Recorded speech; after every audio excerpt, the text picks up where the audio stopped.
Boycott Indian hospital করতে পারে না? এক্স্যাক্টলি, ইন্ডিয়ান হসপিটাল বয়কট করতে হবে, কেমন বেঁচে থাকো দেখি। ভারতীয়রা বাংলাদেশিদের চ্যালেঞ্জ দিয়েছিল ভারতীয় হাসপাতাল বয়কটের। এবার ভারতীয় হাসপাতাল বয়কট করে দেখিয়ে দিল নতুন বাংলাদেশ। বাংলাদেশে যখন ভারত বয়কট ক্যাম্পেইন চলছিল, যখন ভারতের আগ্রাসনের বিরুদ্ধে আওয়াজ তুলেছিল ছাত্র জনতা, ঠিক তখনই পশ্চিমবাংলার মিডিয়া বলেছিল পারলে বাংলাদেশিরা ভারতীয় হাসপাতাল বয়কট করে দেখাক, বাংলাদেশিরা নাকি বেঁচে থাকবে না। ভারতীয়দের চ্যালেঞ্জ অ্যাকসেপ্ট করে ভারতীয় হাসপাতাল বয়কট করে দেখিয়ে দিল বাংলাদেশ। এটা শেখ হাসিনার বাংলাদেশ না, বরং ছাত্র জনতার নতুন বাংলাদেশ। বুলেটের সামনেই যারা মাথা নত করেনি, তাদের জন্য ভারতের কাছে হার মানার প্রশ্নই ওঠে না। বাংলাদেশিদের ভারত বয়কটের ফলে দিশেহারা হয়ে গিয়েছে ভারতের ব্যবসায়ীরা।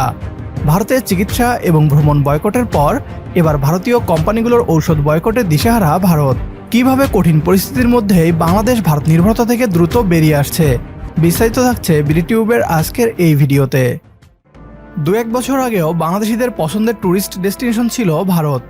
বিয়ের মার্কেট করতেও বহু বাংলাদেশিকে ভারতে যেতে দেখা যেত। প্রতি বছর বাংলাদেশ থেকে 1 কোটি মানুষ ভারত ভ্রমণ করত। বাংলাদেশের টাকা কলকাতায় গিয়ে পানির মতো খরচ করে আসতো বাংলাদেশিরা। প্রতি বছর প্রায় 20 লাখ বাংলাদেশি মেডিকেল ভিসা নিয়ে ভারতীয় হাসপাতালে চিকিৎসা নিত। প্রত্যক্ষ এবং পরোক্ষভাবে বাংলাদেশিদের কাছ থেকে ভারত প্রতিদিন 800 কোটি রুপি আয় করত।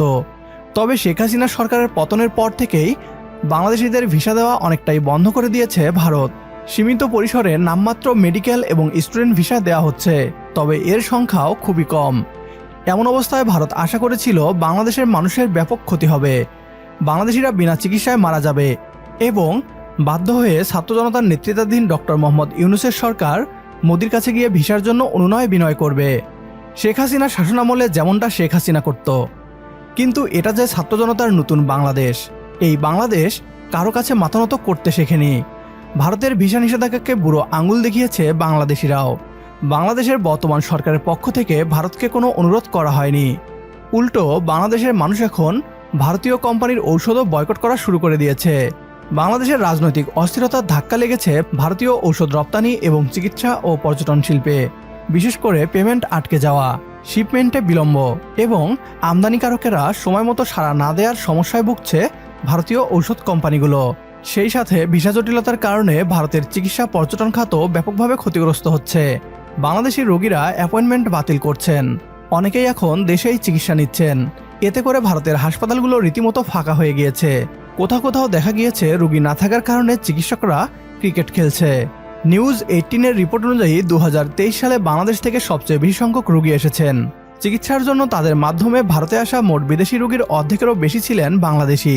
কিন্তু বাংলাদেশে চলমান অস্থিরতা এই রোগীদের গভীরভাবে প্রভাবিত করেছে। অনেকেই তাদের জীবন রক্ষাকারী চিকিৎসা বাতিল করতে বা বিলম্বিত করতে বাধ্য হয়েছেন উল্লেখ করে ভারতীয় মিডিয়া বলছে এই পরিস্থিতি অত্যন্ত দুঃখজনক।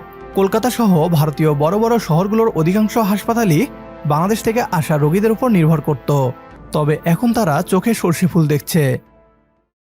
বাংলাদেশের বহু মানুষ এখন বাংলাদেশেই তাদের চিকিৎসা করাচ্ছে। ফলে এই ধারাবাহিকতা বজায় থাকলে বাংলাদেশ থেকে ভারতে গিয়ে চিকিৎসা করানোর অভ্যাস বাংলাদেশিদের চলে যাবে। বাংলাদেশের ডাক্তাররাও যে সক্ষম এই কঠিন পরিস্থিতিতে তারা প্রমাণ করেছে। প্রিয় দর্শক, বাংলাদেশের একজন রোগীও ভারতে চিকিৎসা করাতে যেতে না পেরে মারা যায়নি, এটাই আমাদের সফলতা। বাংলাদেশিদের ভারতে চিকিৎসা করানো এবং ভ্রমণ বয়কট করাকে সমর্থন করলে কমেন্ট বক্সে ইয়েস লিখে জানিয়ে দিন আমাদের।